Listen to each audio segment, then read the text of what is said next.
So if you've been paying attention to the news over the last couple of weeks, you've definitely seen some stories about the coronavirus lockdown protests. I really feel like most of the mainstream reporting on that has been really disingenuous. I feel like they're mocking these people, they're really vilifying them, and I feel like they're really just misrepresenting the whole idea behind the rallies and the protests. So I went to Raleigh, North Carolina yesterday to get some footage of the protest and really get a feel for the vibe. And I got to talk to some people who are out there, people who are workers, people who are business owners, and people who are free thinkers who can really see behind the facade of the mainstream media, and we exchange some ideas. I hope you enjoy the footage. Check it out. Hundreds of North Carolinians gathered at the Capitol on Tuesday to voice their concerns about getting back to work, opening up their businesses, and defend their constitutional freedoms.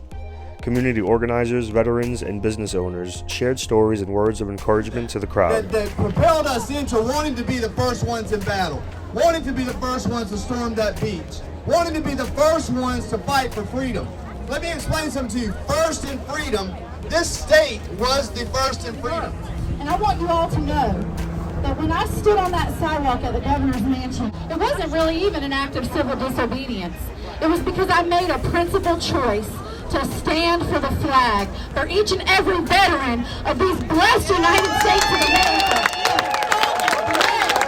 Jumped into action when they thought they could take your rights away, and in light of the fact that all the information that they've been given is wrong, and now they have the right data, what are they doing? They are talking about easing you back into normalcy. Please explain to me why we must ease back into this when we jumped into it based on bad information. They weren't the only ones with an opinion. I got to walk around and speak to some regular folks.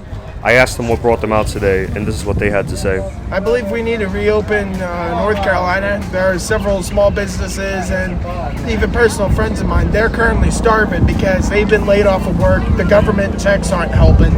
And we need to get the state open so they can get back to work, feed their families, and feed themselves. State open, I approach it from a libertarian perspective. I don't think it's correct that a government and a governor can shut down the entire state and effectively seize all of the commerce from a state, and I think it's been done improperly, and I wish our legislature would do something about it. I have two small businesses. One of my businesses employs 48 people. I had to lay off all of these employees. We had never been to a rally before. We don't even call it protesting, but we came up here just to talk to other small business owners, and in speaking with the other small business owners, the ones I've spoken to, we didn't want a government handout. We were doing perfectly fine on our own, earning our own money. And actually, I've been out here for 6 weeks now. I started protesting all by my lonesome in front of that building a while ago, and if you see my sign, that's the exact reason I'm out here. I'm a small business person. I know a lot of small business people. They're the heart of this whole country, and what we're doing is literally destroying that group of people, their livelihoods, their investments. People are starting now to lose their homes. Everything is going backwards as far as they're concerned.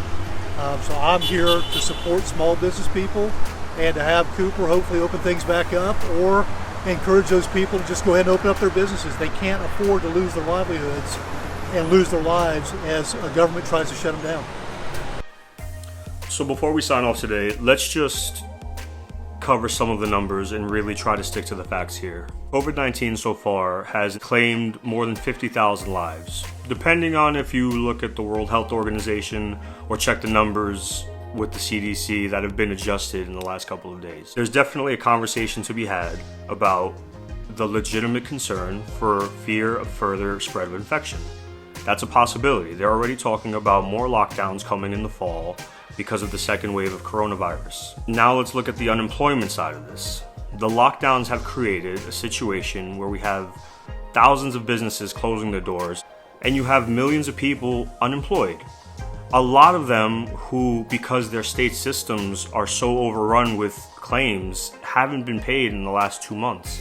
You have people who potentially don't have access to food and shelter because they can't pursue their livelihood anymore. For as serious as the infections are, you have to also consider how serious it is when people can't take care of themselves from an economic standpoint. That can be just as dangerous short-term and long-term as a pandemic could be.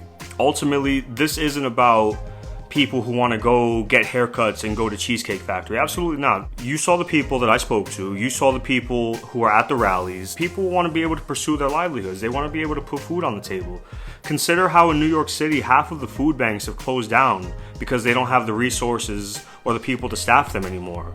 Because of all the panic buying, the grocery stores no longer have a surplus of supply to donate to them. There really is just a conversation to be had about opening back up safely, right? Because there's still the concern for more spread of infection. But you can't demonize people for wanting to stand by their ideals and pursuing their own interests. There's no right or wrong answer here. There's people who are concerned about the spread of the virus, and legitimately so. And on the other side of that, there's people who are concerned about the lockdown because the lockdown is affecting them right now more than the virus is.